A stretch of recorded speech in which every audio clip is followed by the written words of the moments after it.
सम्मान्य श्रीयुक्त श्रीकांत जेना एवं पूर्वतन सांसद श्रीयुक्त अंतप्रकाश सेठी जिला सभापति संजीव बाबू एवं अन्य कांग्रेस कर्मकर्तागण and all parties heads CPM CPI CPM India bloc जो मैंने अच्छा समस्ते आसिक ये पहुँची थे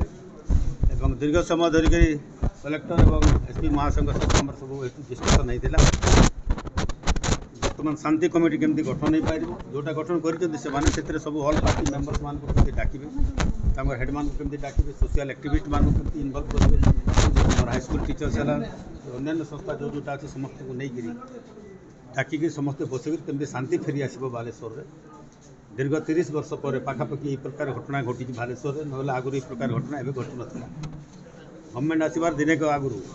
दिन पर सांगे सांगे ये घटना ये घटी समस्ते सक्रे रहीगले और समस्ते आसिक से आम समस्ते आसी अनुरोध करूँ ये डिस्कसन कर ऑल पार्टी आम बस आलोचना करूँ यहाँ क्यों प्रकार भाव में शांति फेरी आसो बालेश्वरवासी भाईचारा सह सदा सर्वदा समस्ते मिसिक रहती ये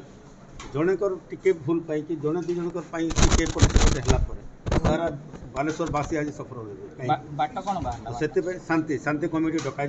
समस्त को इनवल्व करा आस्ते आस्ते करमती जो एरिया रे ठीक अच्छी जो एरिया टिके केमती कोहल करा किंतु रात पूरा शांति न फेरला पर्यटन पूरा से हिसाब से रखे और कर्फ्यू रात दिन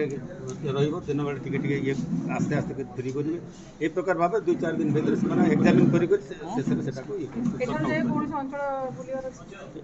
अंचल बुलवार पर्यटन ठीक है नहीं किंतु